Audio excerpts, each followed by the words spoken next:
So this is a great honour to be a keynote at the BAAL conference. When I first attended the BAAL conference, I think it was in the early 2000s, I was a new doctoral student studying under Bryan Street, having recently done an MA in Literacies in Education with somebody, you'll probably remember this person and he died this year, called Gunter Kress. I'd started out as an adult literacy tutor funded by the Council for Racial Equality in London. I had a really nice boss called Phyllis Thompson, and she suggested that I do an MA. I went to a conference at the Institute of Education in London and heard a talk by somebody called Gunter Kress at a conference that was actually run by genre theorists Bill Cope and Mary Kalanstis. And their conference was on the genre theory. Gunter spoke, and I went up to him at the end. I was completely not an academic, and I said, "Can I study with you?" And he said, "Yes." And I applied and got a place to study on his recently set up MA in Literacies in Education. There were 2 students, me and someone called Adrian, and over double brandies, me, Gunter and Adrian would discuss the finer points of Hallidayan theory, including the concepts of the ideational, textual and interpersonal aspects of the sign. I then went off to King's College London and studied for a doctorate, which was Gunter's idea actually, under the anthropologist Bryan Street, also recently died, writing a thesis called Ephemera, Mess and Miscellaneous Piles, Texts and Practices in Families, about the home literacy practices of 3 boys at risk of exclusion from school, aged between 5 and 6. I focused on their multimodal meaning-making practices as they unfolded in the home. The boys jumped, drew and enacted their literacies in ways that could only be described through multimodal theory and ideas of embodiment and gesture. Literacy looked different in the home, and it started to blur and melt into tissues stuffed under beds, fragments of paper, beads, toys, Lego, Pokemon cards. It was all very confusing. I began to see literacy practices in a tissue paper bird, in a bead map, in a jump, and an arc of a gesture. The new literacy studies as a discipline offered a way into thinking differently about what literacy could be. For me, it was a utopian perspective, offering a way of seeing that everybody could access. It decentered academic expertise and enabled a collaborative ethnographic approach to recognizing literacy practices in communities. As part of my training, I went to conferences and I went to BAAL. I loved BAAL as it felt like a very rigorous and grown-up academic space. BAAL was then a place where language got tidied up. People were immensely scientific. My first conference that I went to, BAAL conference, had lots of papers in it on code switching, which I found confusing as the boys I watched making meaning, they were all multilingual actually, but they didn't do that. They didn't switch neatly between languages. People at BAAL used important language. The word indexicality was key. I think I understood that to mean something referring to something else, but I wasn't sure. There were lots of words I didn't understand. Pragmatics. What was that about? Was it about being polite? Metapragmatics. Was that about being more polite? Or just understanding why you should be polite? Stylistics. Was that about understanding why people wrote how they did? I was an ex-English person, but my favourite idea was the idea from Rain Williams of culture as ordinary.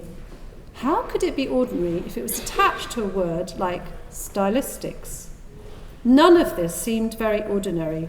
The words were hard, and you had to be a bit of an insider to understand this new language. People were also related to people.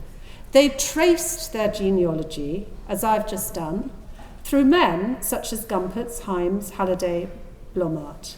And then they made new genealogies of their own, genealogies. I was quite intimidated by this.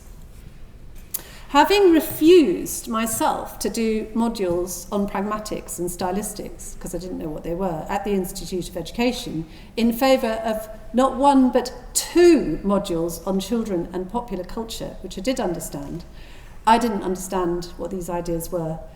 I did slowly get to understand meta-pragmatics through the work of Jeff Vosham. I also got the idea of sociolinguistic scales from Jan Blommaert, and I read Steph Slembook's work on urban linguistics. I was also influenced by Ben Rampton's work on crossing and the thinking he did in his work in London Comprehensives. I quite liked posh Cockney. That made sense to me. So, these were the rising stars in sociolinguistics, and their scholarship pushed at the boundaries of what sociolinguistics could be through empirical studies. There was a bit of a problem with some of this. Sometimes my students would go to conferences, and I would, and they were mostly men. And it was a bit disheartening for me. I didn't feel like a real sociolinguistics. I was outside the gang. My work was too messy, it was visual, it dealt in the everyday, and one of my key pieces of data, a bead map, was described by one of the eminent sociolinguistics I just mentioned as nothing. So I always felt like a bit of an outsider, and perhaps being a girl was also a slight disadvantage. I concluded that sociolinguistics was a boys' discipline, and I retreated into the safe space of multimodality. I liked objects and visual stuff, things that lay outside the tidy world of applied linguistics. I resisted the tidy house schemas and concentrated on dirt and mess. Mary Douglas had a lot to answer for her work on purity and danger was very refreshing, as was Ruth Finnegan's work wondering where exactly language was in all this mess. Nothing is a good word, actually, as is mess, and I've become very interested in nothing, in no. Watch out for no, it's coming. The literacies of no. In failure, that's coming. In mess, and in indeterminate and unclear things, that's coming next year. As I've developed my career, I've learnt about the queer art of failure and got interested in affect theory. So this keynote, and it is a bit of a wake-up call keynote, is in praise of the underbelly of sociolinguistics, the things that initially seemed too far out and have since gone mainstream.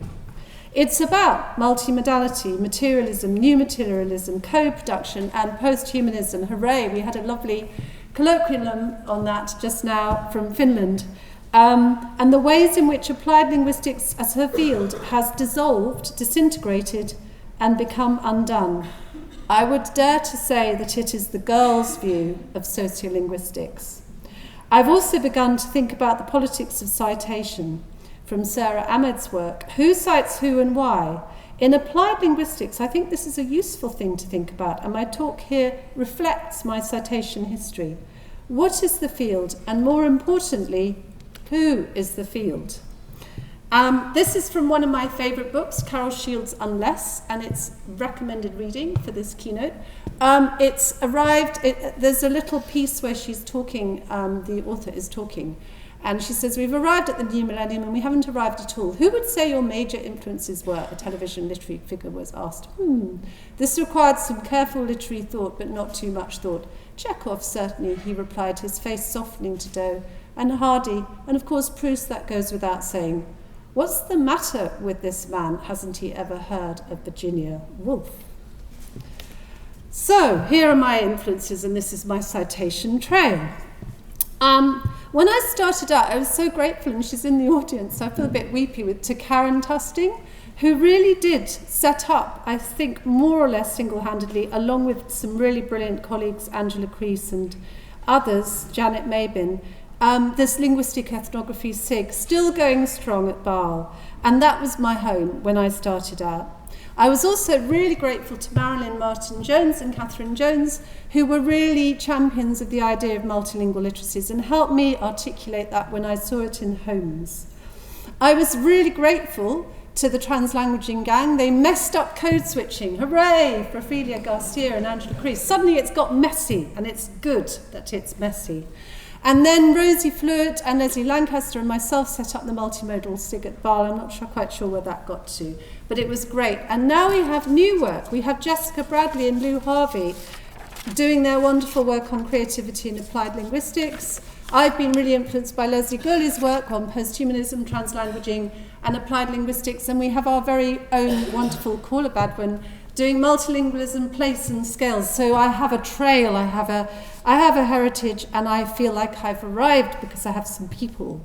So that makes me feel much, much better. I also love BAAL. I still love BAAL because it welcomes early career researchers and it grows their careers through the SIGs and through its welcoming and inclusive atmosphere.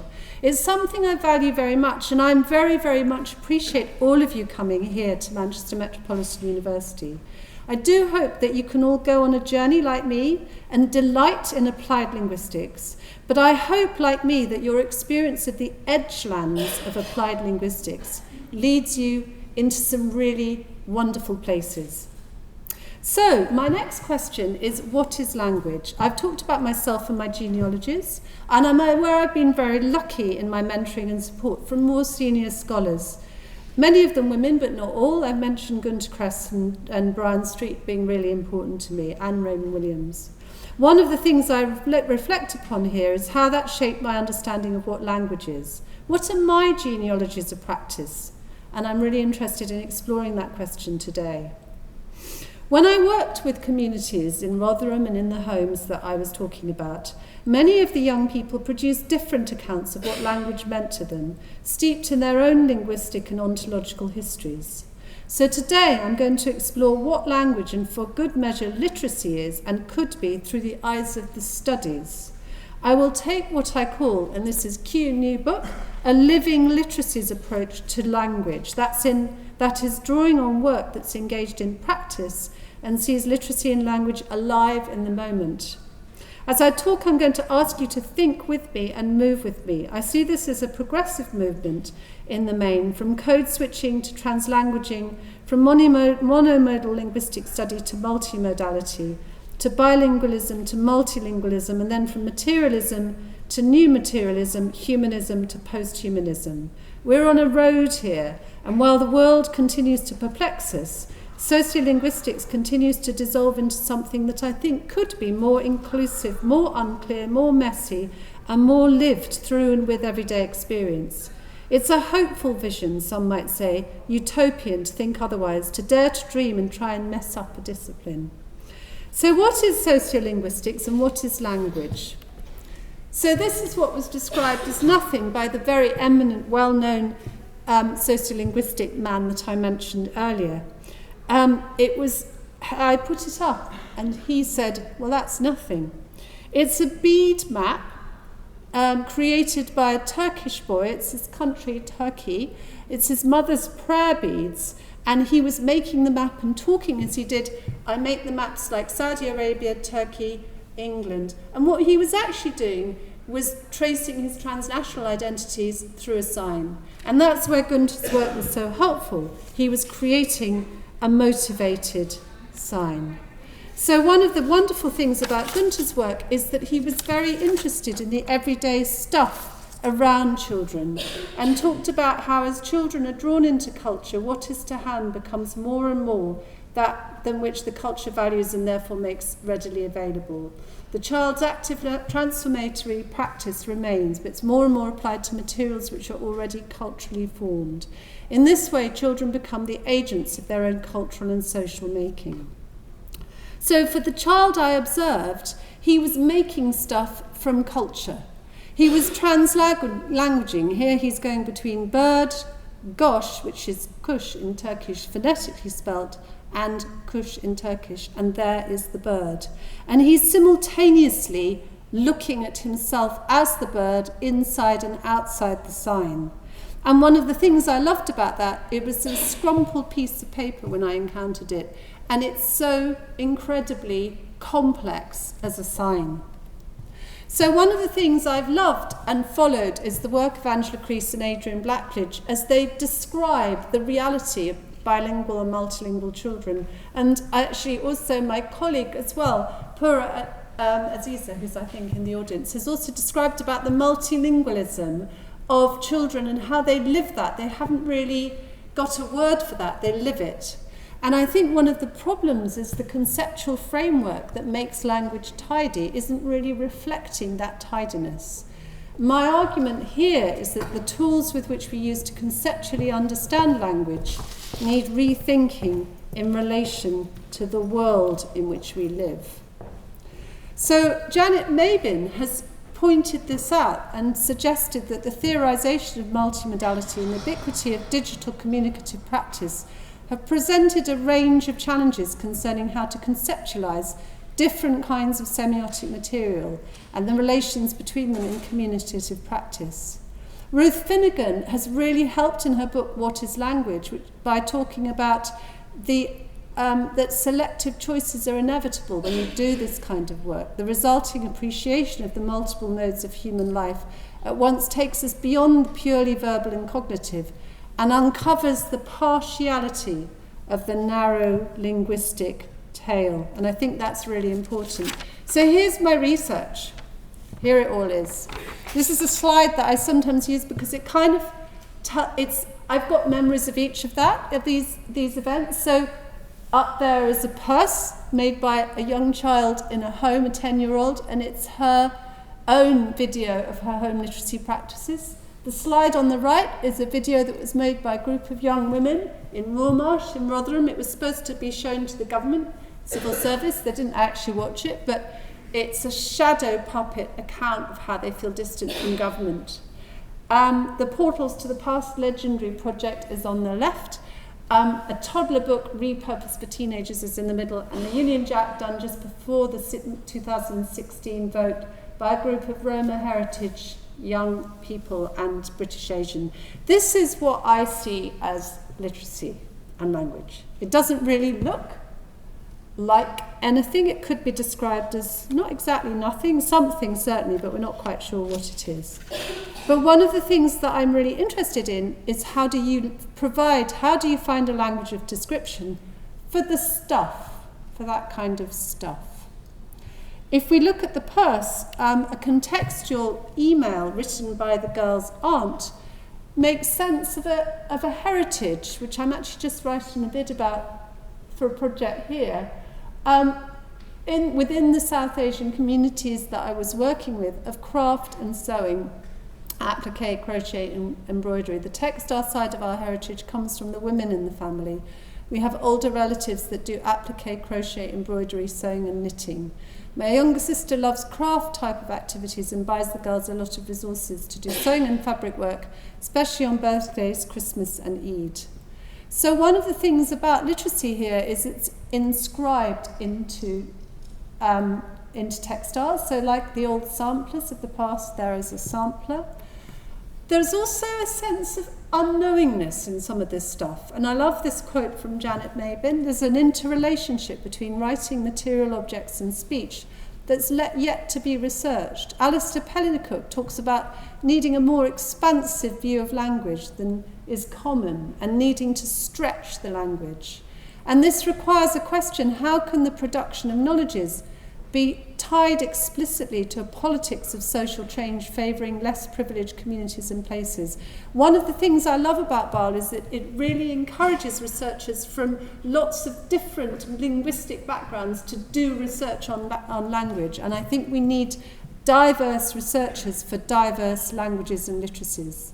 So just to say about some of my data, one of the things about the ordering of importance, we think language is important, but one of the things that's interesting is how young people see language.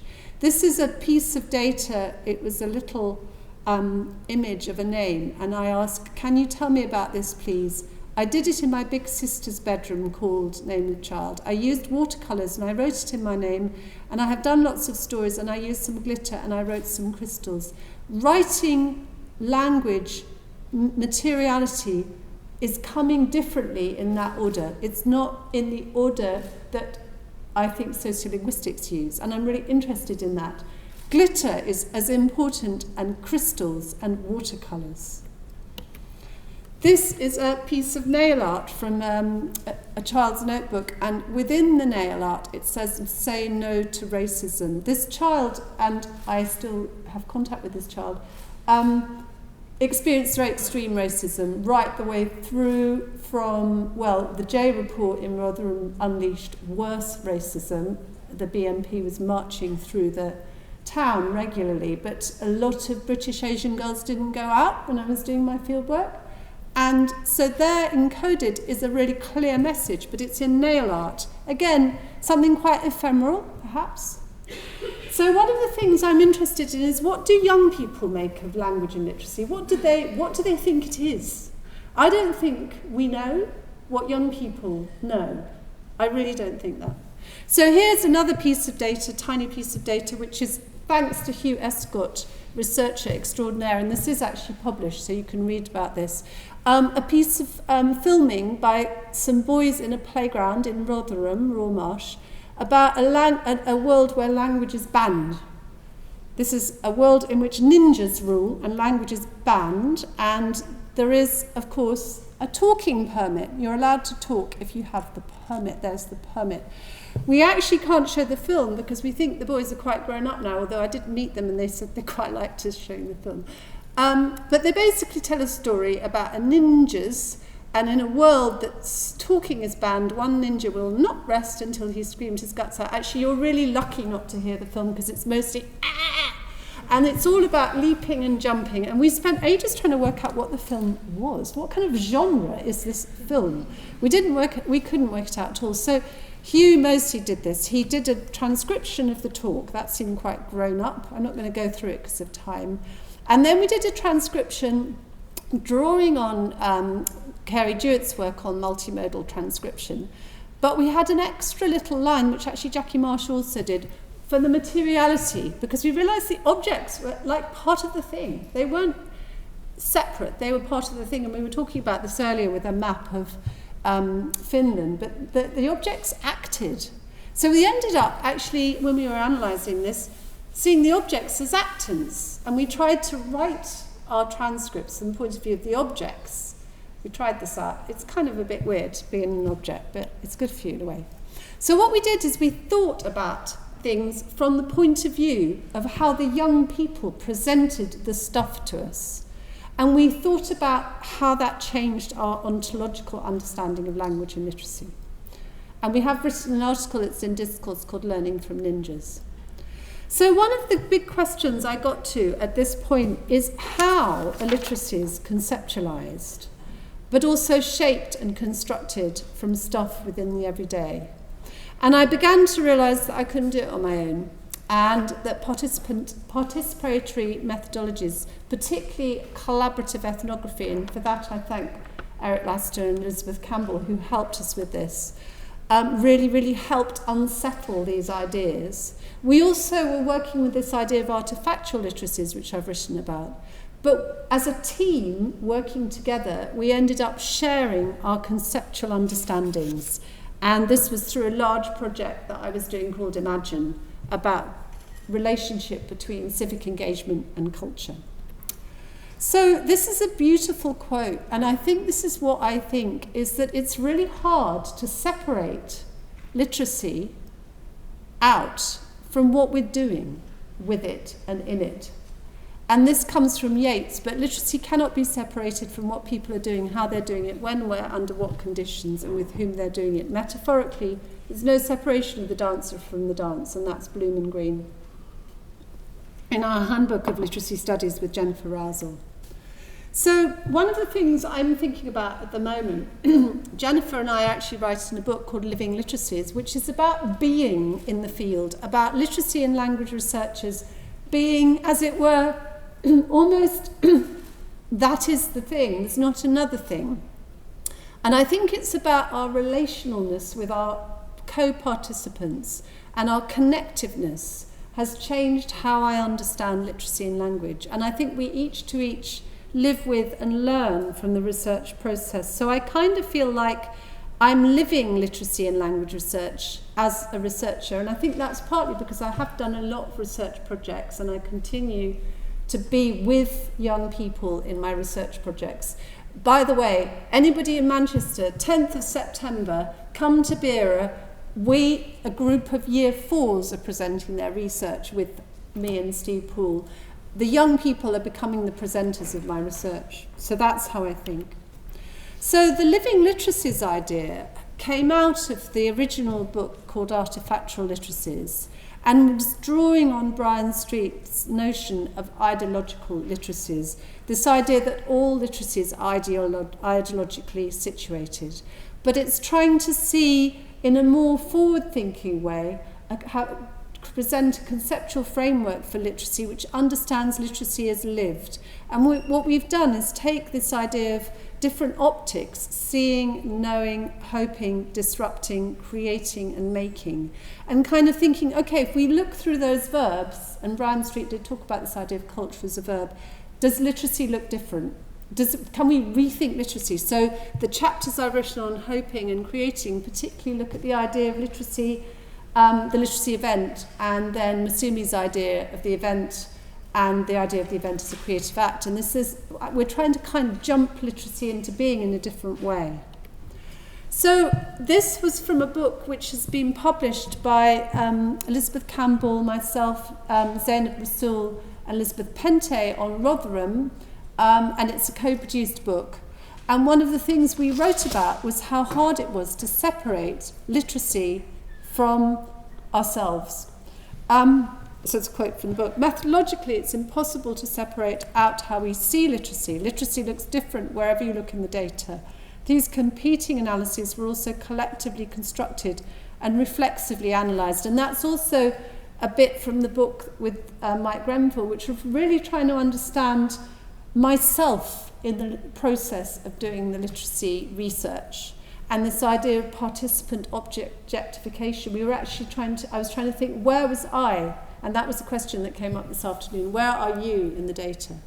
So the literacies were lived and experienced with people, and the construction of the data was produced in experience and within sites and spaces. This was not a model of research that took data from a site, but instead produced it within a site as a co-production. The co-production process included co-analysis and co-inquiry, as projects were developed in collaboration with community researchers such as Zainab Rasool. And we were very lucky because we were able to be helped by Eric Laster and Beth Campbell, who came over and helped us think through that idea. So I guess one of the things is that I've stopped separating myself from literacy and instead have an idea of living it. And we can't turn our backs on this idea of doing a particular kind of engaged research, which is with, not on participants. It drives everyone nuts. In my current project, are young people who are making films about what it is to feel odd in education. They are the researchers. There isn't another thing. That's the thing. And I think that's a really interesting way of thinking about research. And our hope is that these edgelands of literacy become part of what we understand to be literacy in language. So it's almost like the actual witness is creating new theoretical understandings of literacy in language.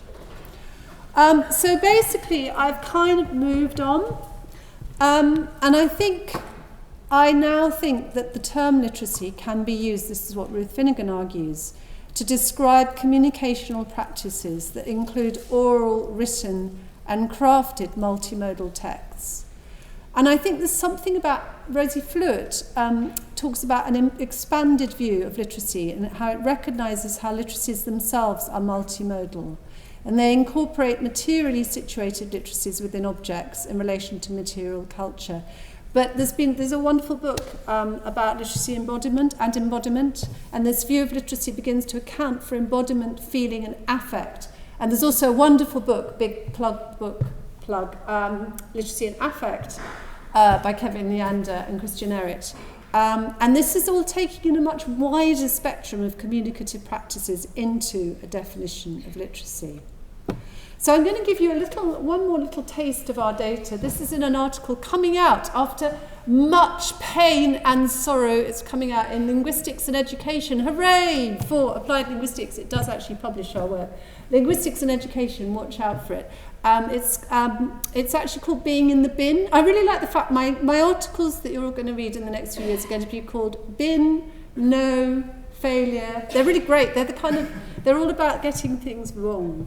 Anyway, we work with the children. This is a different school. Again, Hugh Escott was the stellar researcher. We co-created a film with 4 young people.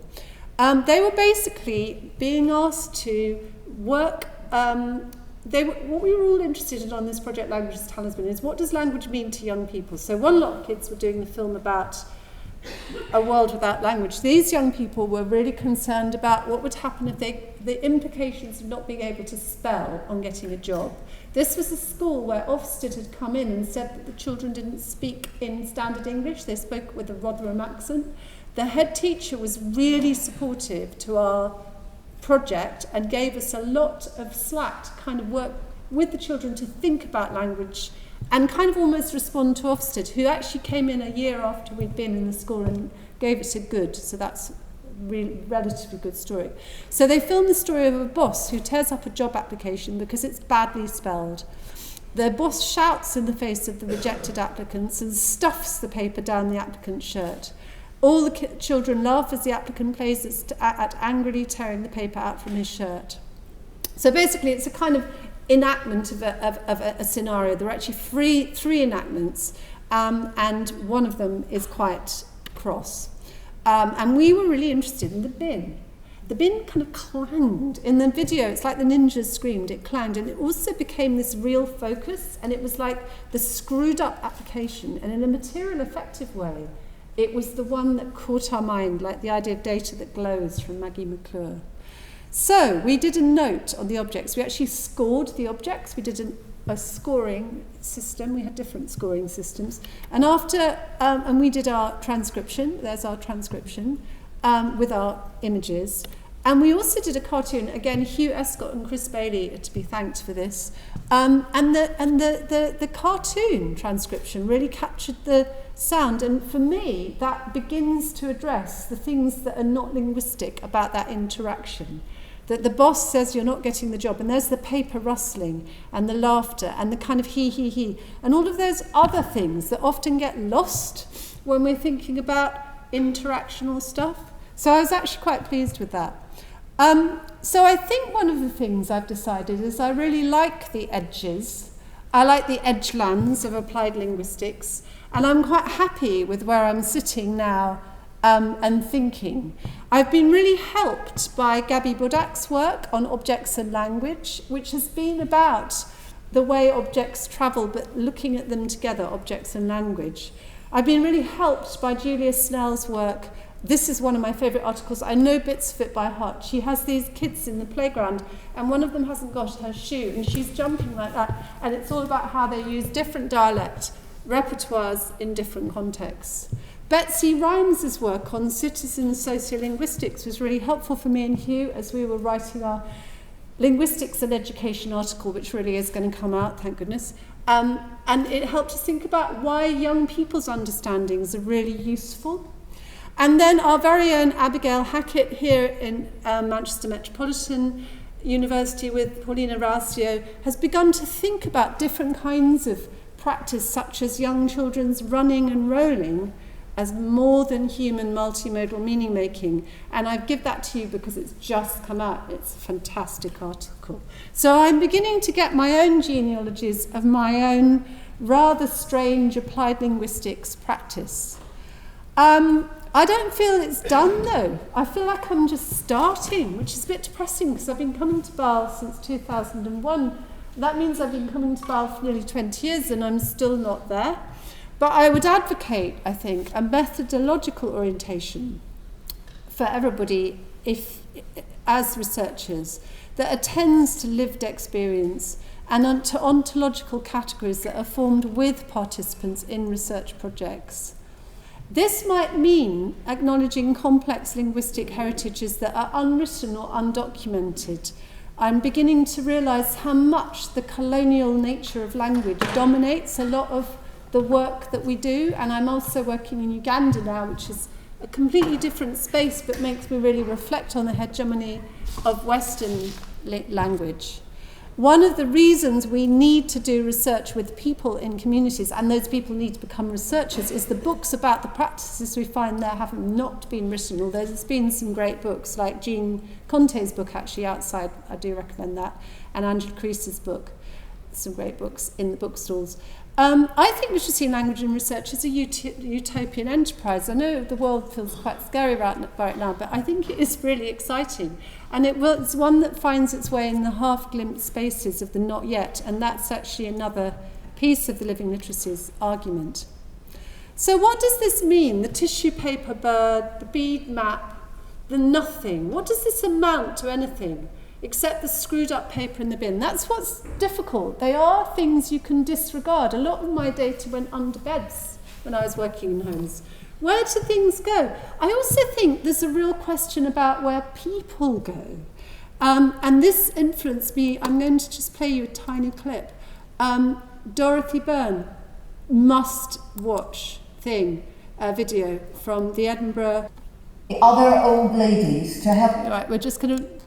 They are not in a position to research the truth of stories.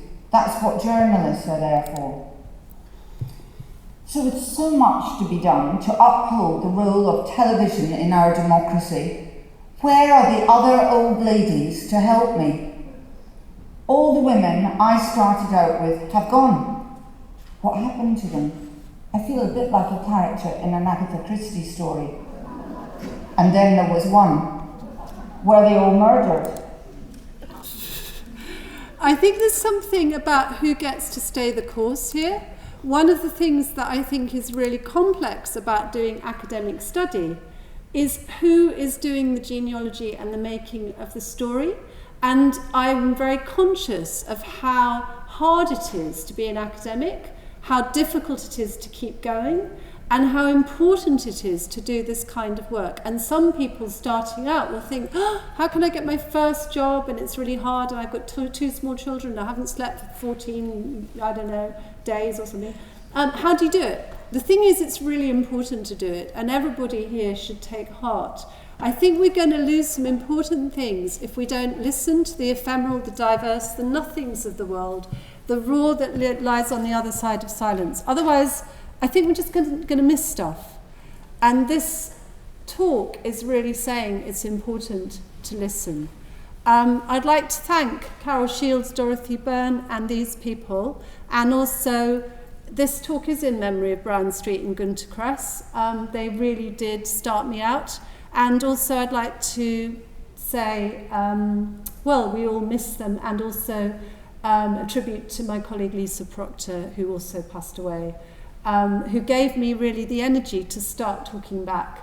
But this talk was also crafted by Elizabeth Campbell, Hugh Escott, Abigail Hackett, Alia Khan, Steve Pahl, Zainab Rasool and Jennifer Razel. So thank you. That's it. I have been on time. I didn't think I would be.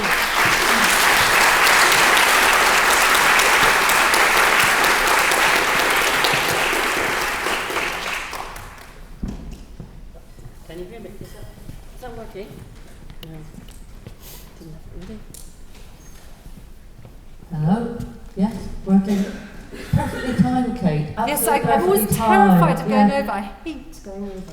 Well, you didn't. That was absolutely spot on. And it really struck me when you were talking about the importance of recognising getting things wrong and failure. And yeah, you've just done the exact opposite. You've got it just right for us all. I mean, you really have broadened our thinking in terms of what literacy is. And I'm sure there'll be people in the audience who've got questions to ask, and I think we've got a few minutes for questions. But first of all, I'd say thank you very much, and I think we'd all like to thank Kate for that splendid talk. Oh, thank you.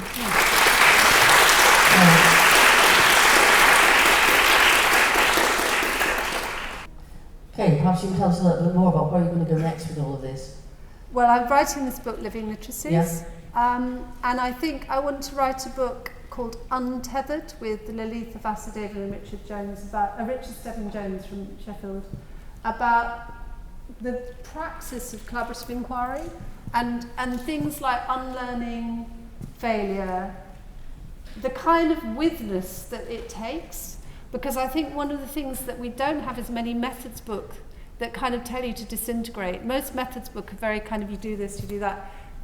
I never do interviews, focus groups, questionnaires. I always just don't do anything. And then in fact my best projects recently have been 2 whole weeks with 60 year 4s where we didn't have a single plan. And we used Stockhausen's idea of open scoring, so we kind of basically, there was a kind of vague theme, but the teachers let us do it, we just didn't plan, and the children planned everything. So they created the projects, and that notion of notness is really important to me at the moment. Yeah, can I ask another question? Am I allowed? Yeah. You clearly spend a lot of time in schools working with teachers and children, which is really important. Yeah. What would you like to see teachers in schools taking from the kind of research that you do? I mean, one of the things someone said to me recently, actually was over lunch, they said, teachers really love to listen to young people, and it's true. Teachers really are on the side of listening to young people, but I think they don't have space in the curriculum. So I think one of the things I really like doing is giving teachers the opportunity to kind of play with young people and not have to do any work. I'm really into sort of messy stuff, really, and things that aren't. So it's not this, it's not that, it's not that. Yeah, I've got a question now. A question, right. They needed thinking time, clearly. They look stunned, I've obviously terrified them. Thank you very much. I really, really enjoyed the talk. Oh. And I have a question about, you mentioned the term messiness and entanglements, the tidy house for bilinguistics and the edge lines. And I'm just wondering where research ethics will sit on here, because ethics is about being very tidy, very clean. Yeah. And if the researcher becomes increasingly more entangled with the research process, and even begins, for example, researching their own family and their own lived experience and reporting it, what happens to anonymity? Can that also become a bit more messy and a bit extended, and also just general research ethics? What would you say about that? That's a really lovely question, thank you. There's 2 answers.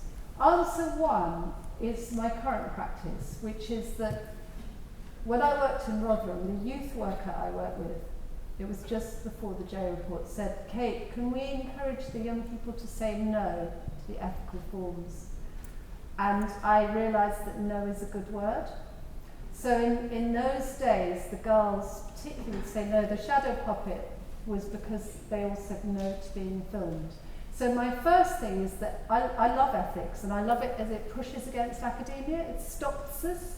So the current project, the Feeling Odd project, what we do is we do emergent ethics. So we co-write the information sheets and consent forms. We create the project and then write the forms together. And I did that. I've actually got a thing on ethics on the ESRC website if anyone wants to see. It's about 2 stages. So you co-write it and then you put it in and then you revise it. It actually occupies vast amounts of time. Vast. The other thing, there was another part to ethics I was going to say. Oh yes, anonymity. Some of those young people are now at university and they've used this experience to get jobs. I'm actually doing a job, a reference for one of the young people in this data. And they go in and out of anonymity because for some of them it's their way of getting into university, particularly some of the girls. They want to be named because they can then cite it on their CV. We also do a lot of work getting the children here. So I had 60 year 4s here in July and getting them into the university to research academics, because one of the things we assume is that young people are always being researched. My young people research here, and they research academics. Academics, again, find that. So I think ethics is where this happens, actually. And it drives some people mad, because I'm quite anti the idea of taking and turning into the clever article. Because actually, I think the young people should be co-writing those articles. So I have co-written with young people. And co-writing is my way round ethics. So the Rotherham book was co-written with young people. And that felt more ethical, so they have control over what's written about them. So I think ethics is where a lot of this work actually is taking place. But there is actually I've got a page on the ESRC website about this two-stage thing, because for the Imagine project we had 2 stages. And it was actually very important to me to get the ethics right.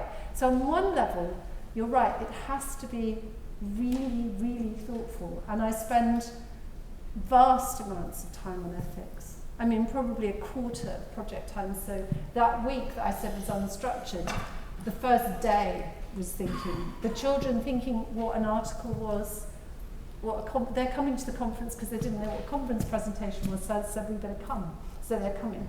So because they don't know what a university looks like, a lot of them. So all these things you have to actually, the children have to agree to do the thing, they have to know the thing.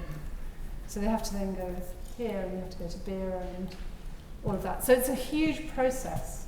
It's extraordinarily tiring. That's great, thank you. Yeah. Steph, Alex. Thanks, Kate. It was a wonderful presentation. Thank you. I was just wondering whether you'd be able to share a little bit more about your experience, because you mentioned multiple times that you're quite comfortable sitting on the edge, being at the peripheral. And I was wondering what your experiences is like navigating around the edges, because I was thinking in a big machine of academia, it would probably be quite difficult for younger researchers to have that space and time to explore and actually fight the turf, so to speak. I was just wondering what your trajectory was. I think I was incredibly lucky in that the Arts and Humanities Research Council had a program called Connected Communities, which asked for bids which were co-written. And so we sat down and wrote the bids together. In terms of a new researcher, my advice actually is to be brave.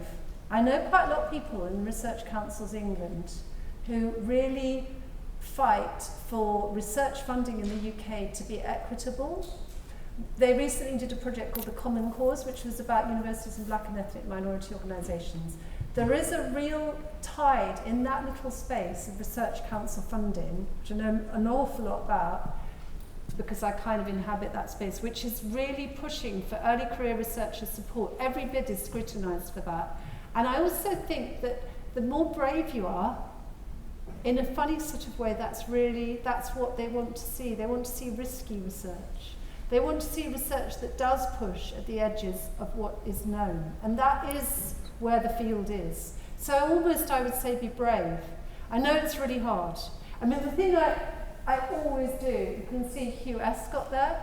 So he was the RA in my project. He gets first authorship. And he is the guy, I said to him, do you want to come to do the keynote? He said, no, I want to be on holiday in my time. But he is actually the person who I credit very explicitly.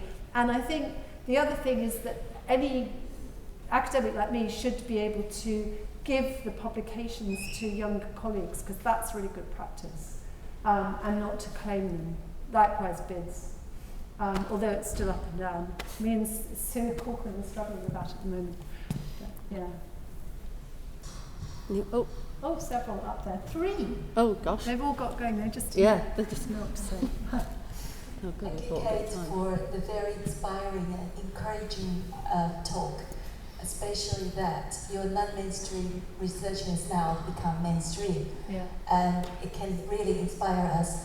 My question is, because at first you mentioned about the tidiness of linguistics analysis, because linguists tend to categorize, classify, and in a way we are looking at the data through our lenses.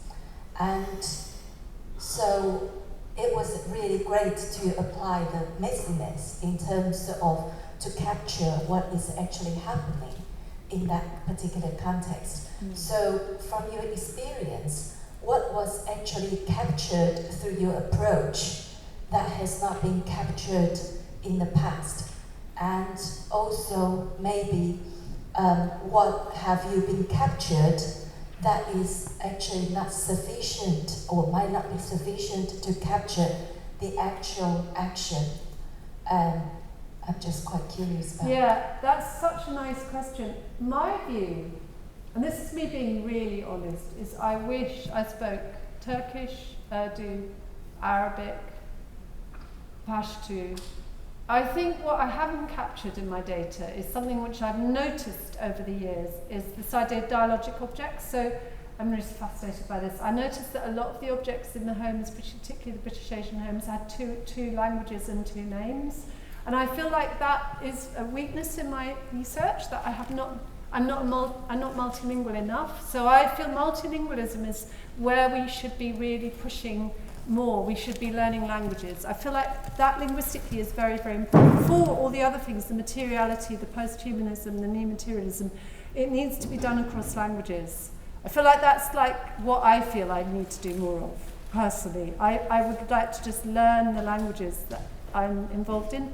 I'm just putting a bit in to look at hidden skills in South Asian communities, and I think one of the things that's really interesting, I did projects on fishing and music at one point, because I'm really interested in what people know and where knowledge is and how knowledge is. And again, a lot of it's non-linguistic, so embodied knowledge, but that's again something I feel is not captured very well. So these are things that are in my head that haven't been done yet. There's lots of things that I've got in my head. Unsanctioned things I'm also really interested in. I'm interested in things that are banned, like in the country I'm working with at the moment, it's banned, LGBT is banned. So how do you kind of cope in those settings? I think there's a lot of work we can do, actually. I think it's a great field to be in. I don't know if that answers your question. Time for one quick one, do you think? Yeah? I think one more? Time for one more? One more. No. Yeah. Oh, it's Fresh Day, hooray! Thank you very much for your talk. Just out of curiosity, you touched on different aspects of literacy. Have you ever in your project come across digital literacy? Or is it something that you're looking into in the future? It's interesting, digital literacy, because actually I see it as so normal.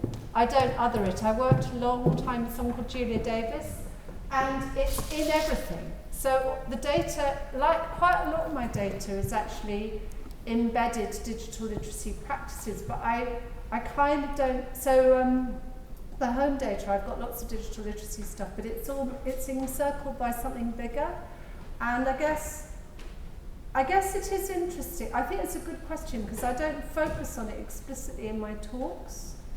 And I need to think about ways in which to describe it. I did write an article called The Immateriality of Literacy, which is about the way literacy kind of disappears off into that space and comes back again. And there's lots and lots of stuff where kids are kind of doing different kinds of activities, like jumping and then turning into video games and then playing and then coming back and then drawing and jumping. So there's that kind of circle. I watched a circle a lot of the time.